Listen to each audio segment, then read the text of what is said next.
ये माना जाएगा कि वो हमारा अपना आदमी नहीं,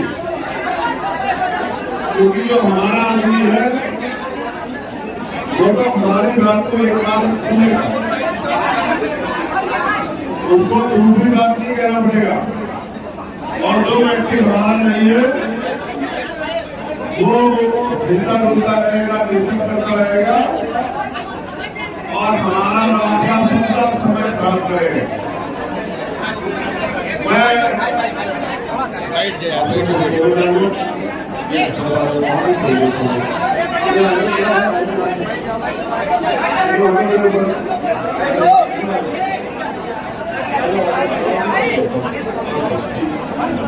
तो फिर आपको मेरी बात को पहले सुनना पड़ेगा। जब आप मेरी बात को सुनोगे और उस बात को अपने जीवन में अमल में लाओगे और फिर उस बात के पीछे चलोगे तो फिर आप ना सुनने आपको मिलेगा और ना ही आप सुनने में रहोगे। मैं आपको आज के आपकी मीटिंग के हालात में कहानी सुनाता हूं और मैं मंच पे बैठे साथियों से भी कहूंगा कि वो ध्यान करें। बचपन में जब गांव से कोई बारात जाया करती थी तो जो गांव के समझदार, पढ़े लिखे और उम्रदराज लोग होते थे तो वो बारात की बस में पहले जाके बैठ जाते थे। मेरे जैसे नौजवान वो बस के आसपास घूमते रहते थे कि जब बस चलेगी तब हम जाके बैठेंगे। ये प्रैक्टिकल है। जब बस चलती थी तो भाग के दौड़ के जाके देखते थे कि कोई सीट खाली नहीं है। कभी किसी के भरोसे लटकते थे, कभी किसी के भरोसे लटकते थे, कभी गेट पर बैठते थे, कभी पीछे से जाके ऊपर चढ़ते थे तो ड्राइवर कहता था ऊपर मत चढ़ो, खड़े रहते थे, टांगे कट जाती थी, फिर देखते थे कोई सीट खाली करे तो हम बैठ जाओ। इसका मतलब क्या है समझे? जो लोग समझदार हैं, जो लोग समझते हैं कुर्सी की अहमियत को, वो पहले से बैठे हुए हैं। और जो फौज बाहर से आई हमारे साथ, अब वो कभी इधर को पैर दबाती है, कभी इधर को पैर दबाती है, कभी गर्मी में खड़ी होती है, कभी इधर से घुसने की जगह ढूंढते हैं, फिर ये सोचते हैं कोई सीट खाली हो जाए तो हम बैठ जाए। कहां सीट खाली हो जाएगी? अगर सीट मांगने से मिलती तो कोई भी कुर्सी में बैठ जाता।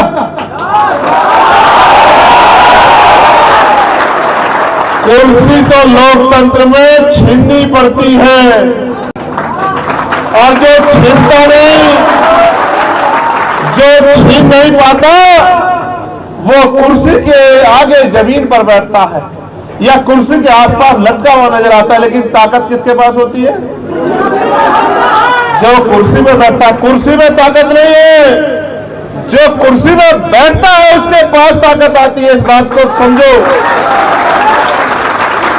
मेरी बात को नगीना के लोगों ने मान लिया और जब नगीना के लोगों ने मेरी बात को मान लिया तो आज उन पे इतनी ताकत है कि जिलाधिकारी भी उनकी सुनता है, एसएसपी भी उनकी सुनता है, डीआईजी भी उनकी सुनता है, कमिश्नर भी उनकी सुनता है, पटवारी, सेक्रेटरी, कानूनगो, तहसीलदार, एसडीएम, एडीएम सब उनकी सुनते हैं और थाने में सिपाही से लेके और बड़े अधिकारी तक सब उनकी सुनते हैं, उनकी बात पर काम करते हैं। ये कैसे हुआ? जब नगीना के लोगों ने मेरी बात को, और नगीना के हिस्से में आया क्या ये भी सुनो। नगीना के हिस्से में आया हर साल 5 करोड़ रुपया। कितना? कितना? और 5 साल में 25 करोड़ रुपया। कितना? अब वो 25 करोड़ रुपया उनके विकास के लिए कहीं सड़क बनेगी, कहीं बिजली घर बनेगा, कहीं ट्यूबवेल लगेगा, कहीं जो विकलांग होगा उसको व्हीलचेयर मिलेगी, कहीं पे सौंदर्यीकरण होगा, कहीं पे धर्मशाला बनेगी, कहीं पे स्कूल बनेगा, कहीं पे अस्पताल बनेगा और भी बहुत सारी योजनाएं उनके हिस्से में आई। चुनाव तो आपके यहां भी हुआ, आपके हिस्से में क्या आया? क्योंकि आपने उस तरह से मेरी बात को नहीं सुना, ना ही अपनी ताकत। आज मैं आपके बीच में आया क्यों आया हूं ये बताना चाहता हूं, और क्या आपसे चाहता हूं ये भी बताना चाहता हूं। और अगर आपने वो काम कर दिया तो फिर क्या होगा ये भी आपको बताना चाहता हूं। आया इसलिए हूं क्योंकि मैं एमपी एमएलए बनने की लड़ाई इस प्रदेश देश में नहीं लड़ रहा हूं। इसलिए आया हूं कि बहुजन समाज में जन्मे संतों, गुरुओं, महान पुरुषों ने जो बलिदान दिया था, जिन उम्मीदों के साथ बलिदान दिया था, वो काम अभी अधूरा है और वो एक चंद्रशेखर आजाद के संसद में जाने से पूरा नहीं होता। इसलिए आया हूं आपके बीच में कि आप भी इसमें थोड़ी सी मदद करा दो। और दूसरी बात यह है कि अगर आपने मेरी बात मानी तो आपको क्या मिलेगा। अगर आपने मेरी बात मानी और आने वाले उपचुनाव में मेरी बात के साथ खड़े होकर आज से ही गली गली, गांव गांव जाकर बहुजन समाज में भाईचारा पैदा करने का और बहुजन समाज में जागरूकता पैदा करके आजाद समाज पार्टी को वोट देने के लिए के पक्ष में वोट देने के लिए अगर आपने तैयार कर दिया लोगों को, तो क्या मिलेगा आपको? आपको भी मिलेगा 5 साल में 25 करोड़ रुपए। कितना? 25 करोड़ रुपया जो आपकी विधानसभा में आपके काम के लिए लगेगा। चाहे स्कूल बनवाना, चाहे अस्पताल बनवाना, चाहे नलके लगवाना, चाहे और कोई काम करवाना, लेकिन वो सारा आपके विकास में काम आए। अब ना ताली बजाओ ना नारा लगाओ, मेरी बात पे गौर करो। अब ये आएगा कैसे? ये आएगा तब जब हम अपने महान पुरुषों की बात के पीछे चलेंगे। याद करो बाबा साहब अम्बेडकर ने क्या कहा जब उन्होंने हमें वोट का अधिकार दिलाया, तो क्या कहा? कहा कि आज मैंने रानी का पेट चीर दिया, आज के बाद राजा रानी के पेट से तैयार नहीं होगा, आज के बाद राजा जो पैदा होगा, तैयार होगा, वो आपकी वोट सर हो। और मेरी तो मान लो, जब मैं कह रहा हूं ताली मत बजाओ, मेरी बात सुनो तो कम से कम मेरी तो सुनो। मैं मानता हूं गर्मी बहुत है, लेकिन क्या ये उससे ज्यादा तकलीफ दे रही है जब बहन बेटियों के साथ जुर्म जाती होती है? क्या ये उससे ज्यादा तकलीफ दे रही है जब हमारे लोगों को लटका लटका के मारा जाता है? क्या ये उससे ज्यादा तकलीफ दे रही है जब कोई मां उसके बच्चे बच्ची के साथ जुर्म होता है, आंसू बहाती है और रो रो के उम्मीद करती है कि भीम आर्मी आजाद समाज पार्टी के लोगों को न्याय दिलाओ? क्या वो ज्यादा तकलीफ देता है या ये तुम ज्यादा तकलीफ दे रही? बताओ। तो इस धूप से मत डरो। आज अगर इस धूप से डर गए तो कल मेहनत नहीं कर पाओगे, और आज इस धूप से लड़ गए और आपने मेहनत की तो फिर कल बढ़िया कुर्सी बैठने को मिलेगी, मीटिंग हॉल में एसी लगा होगा और तमाम तरह की सुख सुविधाएं आपके पास होंगी। तो बाबा साहब ने क्या कहा कि मैंने रानी का पेट चीर दिया है, राजा रानी के पेट से जन्म नहीं लेगा, राजा बैलेट बॉक्स से तैयार होगा, आपकी वोट से तैयार होगा। और फिर उन्होंने समाज को कहा कि अगर गुलामी की बेड़ियां काटनी है तो अपनी वोट से अपनी ताकत बनाओ। 14 अगस्त 1947 को हम लोग अंग्रेजों के अधीन थे, 15 अगस्त को देश आजाद हो गया, 16 अगस्त को आजादी में हम लोग जी रहे थे, लेकिन धन धरती राजपाट में बंटवारा नहीं हुआ। और जो आजादी से पहले सामाजिक व्यवस्था थी, उस व्यवस्था के अनुसार इस देश के दलित, पिछड़े, आदिवासी और अन्य धार्मिक अल्पसंख्यक समुदाय के लोगों को सम्मान से जीने का अधिकार नहीं था। उन्हें अच्छी शिक्षा लेने का, अच्छे रोजगार करने का, अच्छे घरों में रहने का, व्यापार करने का, इज्जत की जिंदगी जीने का अवसर नहीं था। सारी जिम्मेदारी थी लोकतंत्र में। बाबा साहब जानते थे कि जिन्होंने हमारे आंखों के दर्द को नहीं देखा, हमारे भूखे पेट को नहीं देखा, वो आजादी के बाद भी हमें इज्जत की जिंदगी नहीं देंगे। इसलिए बाबा साहब अंबेडकर ने वोट की व्यवस्था हर एक व्यक्ति के लिए की और उन्होंने न कहा political power is the master की। राजनीतिक सत्ता वो चाबी है जो आपकी सारी परेशानियों का हल कर देगी। अब आप मुझे बताओ, क्या आपके जीवन में परेशानियां हैं? हाथ उठा के बताओ जितने भी जीवन में परेशानियां, नीचे कर लो। इन परेशानियों का हल चाहते हो तो हल आएगा कब? जब आपके अंदर होगा बल। और बल कहां से आएगा? जब आपके पास होगी राजनीतिक ताकत। और राजनीतिक ताकत कैसे बनेगी?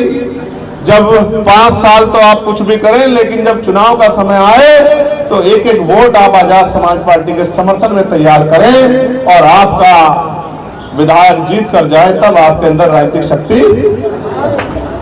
अब आपके ऊपर है, अगर अपनी समस्या को जल्दी खत्म करना चाहते हो तो फिर अपनी राजनीतिक ताकत बनाओ। मैं यहां कम आता हूं, इसलिए आप लोग एक दूसरे के साथ पूरे नजदीक खड़े होके, गर्मी में खड़े होके परेशान हो रहे हो कि पता नहीं कब देखने को मिलेगा। लेकिन मैं आपको विश्वास दिलाता हूं, जिन सीटों पे पार्टी का प्रत्याशी मजबूती से लड़ेगा, उन सारी सीटों पे मैं खुद रह के चुनाव की तैयारी कराऊंगा। इस बात का मैं आप लोगों से वादा आपके बीच रहूंगा। जैसी रूखी सूखी आप खिलाओगे ऐसे ही खाऊंगा, जहां आप सुलाओगे वहीं सोऊंगा। दुख सुख में आपके साथ रहूंगा, आपको समझा के तैयार करने का काम करूंगा और कोशिश करूंगा कि आपके हिस्से में भी 25 करोड़ रुपया आए, आपके हिस्से में भी नौकरी रोजगार आए। आपके जो अधिकार है वो अधिकार जो छीन रखे हैं दुश्मनों ने, राजनीतिक विरोधियों ने, वो अधिकार आपके वापस आप तक पहुंचे। और जो जुर्म जाती हो रही है सत्ता के इशारे पे, बहन बेटियों के साथ, बुजुर्गों के साथ, किसानों के साथ, नौजवानों के साथ, वो बंद हो। आप महसूस करो, अभी मेरे पास एक चिट्ठी आई,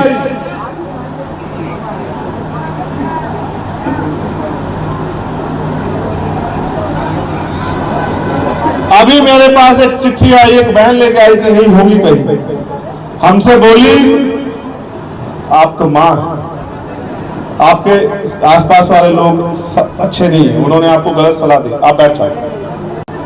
एक बहन हमसे आई, वो पंचायत सहायक है, यही कहीं है अभी, हमसे बोली भैया हमारा वेतन बढ़वा दो। कल हमें परसों में होमगार्ड के साथी मिले, हमसे बोले भैया हमारा वेतन बढ़वा दो। उससे पहले पीआईडी के लोग साथी मिले, हमसे बोले भैया हमारा वेतन बढ़वा दो।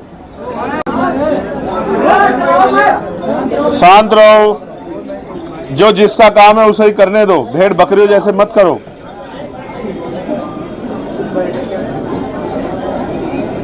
क्या भाई,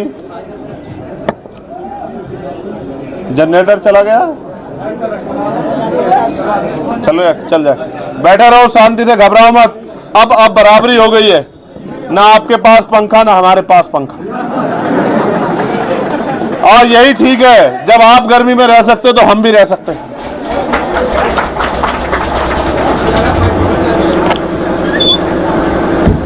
हेलो, ये बंद कर दो कूलर और ये पंखा बंद कर दो। और गैर बराबरी नहीं होनी चाहिए, क्या तो इनके लिए भी कूलर और पंखा लगाते या फिर नहीं, ठीक नहीं, हम जो कह रहे हैं हमारी बात मान लो, बस छोड़ दो।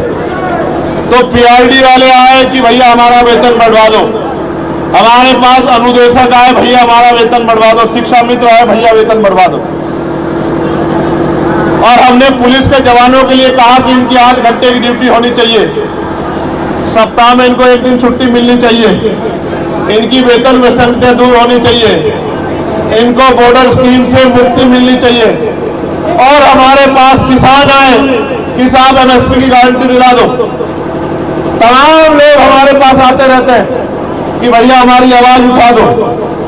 लेकिन मैं आपसे कहना चाहता हूं, ये सारे काम 2027 में चुटकी बजाते हो जाएंगे, मेरी बात को आप याद रखना। हमारे पास 69,000 शिक्षक भर्ती के बच्चे आए, कि भैया नौकरी दिला दो। हमारे पास पुलिस भर्ती के जो बच्चे हैं, जिन भर्ती में घोटाला हुआ है, कि भैया भर्ती दोबारा करा दो।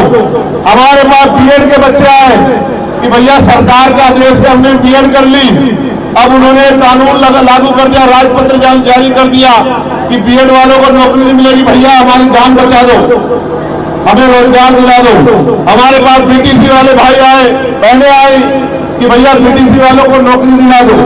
तमाम लोग आए, लेकिन नौकरी कौन दिला सकता है बताओ? जिनका राजकाज होता है। और राजकाज किनका है? जिनकी सरकार है। और सरकार किनकी है? जिनके विधायक ज्यादा है। और जिनके विधायक ज्यादा है, जिनकी सरकार है, उनकी कलम में ताकत है। उनकी एक कलम से लाखों नौकरी आ जाएंगी। उनकी एक कलम से सरकारी शिक्षा सबके लिए मुफ्त हो जाएगी। चाहे डॉक्टर बनना, चाहे इंजीनियर बनना, चाहे वकील बनना, चाहे जज बनना, कुछ भी बनना, मैं गारंटी देता हूं कि उत्तर प्रदेश में ऐसा समय आएगा कि किसान का बेटा भी 1000 रुपए में डॉक्टर बनेगा। मेरी बात को आप लोग याद रखना। उत्तर प्रदेश में वो दिन भी आएगा कि बड़ी से बड़ी बीमारी का 1000 रुपए में इलाज होगा। मेरी बात को आप याद रखना, जमीन की गिरवी रखनी पड़ेगी। उत्तर प्रदेश में वो दिन भी आएगा, किसी गरीब की बेटी की शादी होगी तो सरकार 1000 रुपए की मदद पर हर गरीब की बेटी भी करेगी, उस गरीब परिवार की करेगी कि उसके ऊपर ज्यादा बोझ न पड़े। वो दिन भी आएगा कि आशा आंगनबाड़ी बहनों के वेतन में वृद्धि होगी। वो दिन भी आएगा भोजन माता के वेतन में वृद्धि होगी। वो दिन भी आएगा कि पीआरडी और होमगार्ड भाइयों के वेतन में वृद्धि होगी। और वो दिन भी आएगा कि पुलिस के साथियों को 8 घंटे की ड्यूटी और सप्ताह में 1 दिन छुट्टी और मर्डर स्कीम की से भी मुक्ति मिलेगी। मेरी बात का आपको विश्वास दिलाता हूं। वो दिन भी आएगा कि बेटियां रात को 12 बजे सड़क में घूम पाएंगी और किसी गुंडे की हिम्मत नहीं होगी किसी बेटी की तरफ आंख उठाकर देख ले। मेरी बात को आप लोग याद रखें। वो दिन भी आएगा भूमि ही लोगों को भूमि मिलेगी। वो दिन भी आएगा कि वंचित वर्ग के नौजवानों को धूप भरने के लिए लोन मिलेगा। वो दिन भी आएगा कि ठेकेदारी में भी आरक्षण की व्यवस्था होगी।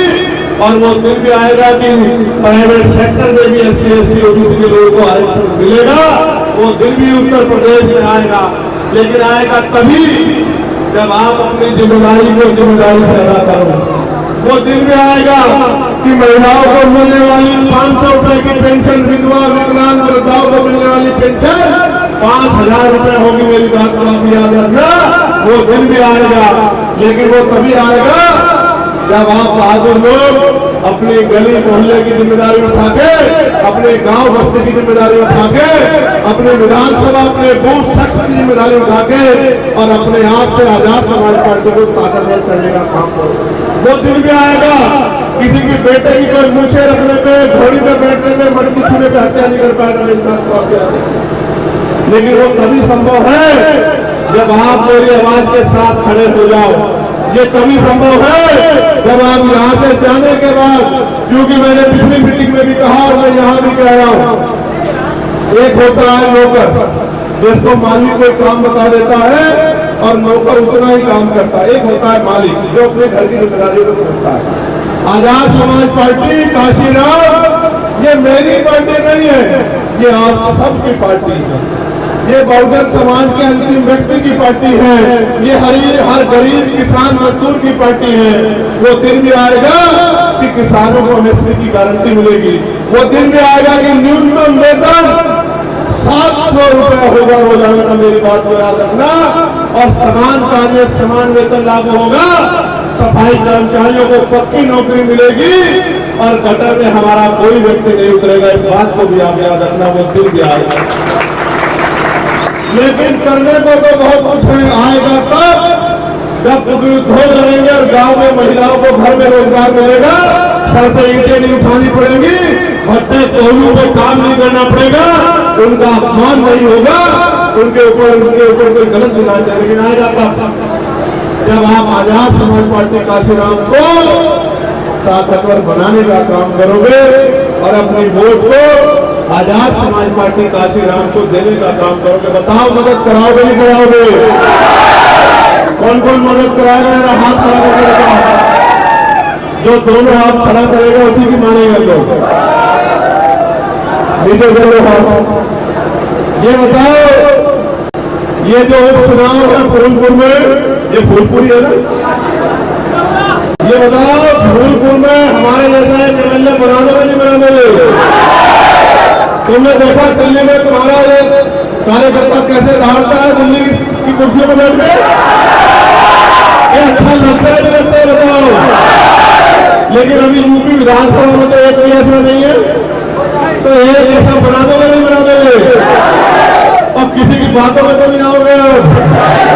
और ये एकदम होगा जब आप गांव में निकल के लोगों के अंदर जागरूकता पैदा करोगे, अपना निशान बताओ, कर लोगे नहीं कर लोगे? एक पर्ची आई है, मुन्ना भाई मेजा से है, दोनों आंखों से दिखाई नहीं देता और अपनी पेंशन के पैसे से पार्टी का काम करते हैं और देख नहीं सकते, आपसे हाथ बुलाना चाहते हैं। ये कहाँ है मुन्ना भाई? जरा बुला देना।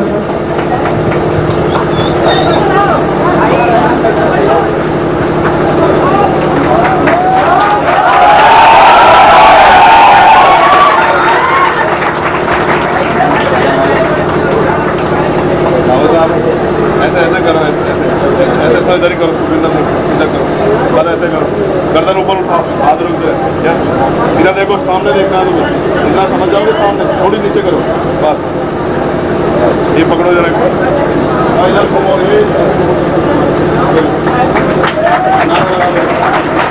बाबा साहब जिंदाबाद, समाज पार्टी जिंदाबाद, एक मिनट सुनो, ये तो वो है जिसे आंखों से दिखाई नहीं देता, आपको तो दिखाई देता है। जब इसके दिल में ये बात पैदा हो चुकी है कि हमें आजाद समाज पार्टी अपने भाई को ताकतवर बना के अपनी समस्याओं का हल करना है, गरीबी की बेड़ियां काटनी है, अगर आपको आंखें होते हुए दिखाई दे रही तो अपने अंदर महसूस करो कि ये अच्छा है, आप अच्छा है। देखो, मुझे नहीं पता कल क्या होगा, लेकिन मैं आपको वचन देके कहता हूं, अगर 10 साल जिया मैं तो आपका हाथ नहीं फैलेगा किसी के सामने, इस बात को आप याद रखिए। मगर मैं आपसे ये भी कहता हूं, अकेला चंद्रशेखर सब कुछ नहीं कर सकता, आप सब लोग चंद्रशेखर बनो, आप सब लोग अपने आप को चंद्रशेखर समझो।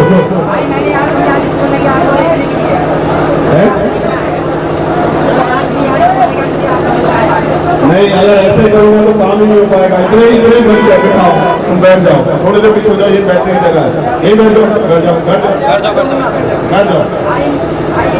देखो, मेरे कंधों पे है जिम्मेदारी, और जितने घंटे आपके पास सर उतने घंटे हैं मेरे पास। ऐसा नहीं होता कि मेरा जो दिन होता है वो 40 घंटों का होता है। मैं भी चाहता तो 2 दिन की छुट्टी मना लेता, मना सकता था, नहीं मना सकता था, लेकिन मैं समझता हूं आज मेरे लिए आराम हराम है, क्योंकि आज मेरे लोगों की खाल बेड़ी जा रही है, उनकी गर्दनें काटी जा रही है, उनको गोली मारी जा रही है, और आज मेरी माँ बहनें सुरक्षित नहीं है, आज मेरे भाइयों को रोजगार नहीं मिल रहा, तो मेरा कोई मतलब नहीं बैठता कि बाबा साहब अम्बेडकर और मानवर काशीराम का सिपाही होने के नाते मैं चैन से घर में सो जाऊं। जब आंखें बंद करता हूं तो जुल्म जाती देखता हूं तो आंखें खुल जाती है। रोज हो नहीं सकता कि आपको कोई कमजोर ना समझ बैठे, लेकिन आपको फिर कह रहा हूं, मुझसे मिलने से कुछ नहीं होगा, अपने आप में चंद्रशेखर पैदा करो और घर घर जाके काम करो, तो अगले 3 साल बाद ऐसा शून्य निकलेगा उत्तर प्रदेश में कि हर एक आदमी अपने आप में ताकतवर होगा और हर गरीब को सम्मान का जीवन मिलेगा। मैं धन्यवाद करूंगा, ये हमारा बहादुर, हमारा नेता, हमारा छोटा भाई विजय सरोज। मैं आपसे उम्मीद करूं इस बार मुझे निराश तो नहीं करोगे। फूलपुर में दोनों हाथ आके बताओ, निराश तो नहीं करोगे? ऐसा कभी कि मैं खुश होता रहा हूं कि इस बार मिलने आ रहा है और कुछ ना आए। बताओ, जिताकर भेजे गए, जिताकर भेजे गए। दो हाथ करो बहादुरों की तरह और ऐसा मुट्ठी बंद करो और नारा लगाओ मेरे साथ, वोट हमारा, राज तुम्हारा, वोट हमारा, राज तुम्हारा। जो बहुजन की बात करेगा, जो बहुजन की बात करेगा, जो बहुजन की बात करेगा, भीम आर्मी जिंदाबाद, आजाद समाज पार्टी जिंदाबाद, गरीब किसान जिंदाबाद, मजदूर नौजवान जिंदाबाद। और आप सबका धन्यवाद और बहुत बहुत बधाई और मंगल कामनाएं। और इस बार इज्जत रख लेना हमारी, रख लोगे। चलो बहुत बहुत धन्यवाद। ओ मेरे बहुजन समाज के लोगों, बहुजनों पर हो रहे अन्याय अत्याचार को उजागर करके आपके यहाँ तक पहुँचाने का काम करने वाला शतमार्ग रॉन्ग नंबर यूट्यूब चैनल है। अगर आप चाहते हैं कि शोषित, वंचित, दबे कुचले लोगों पर हो रहे अन्याय अत्याचार की खबर आपको मिले तो शतमार्ग रॉन्ग नंबर को सब्सक्राइब करके लाइक करें और सभी साथियों को शेयर इसलिए करें कि यह चैनल बिल्कुल सत्य घटनाएं सही दिखाने का काम करता है। नमो बुद्धाय, जय भीम, जय संविधान।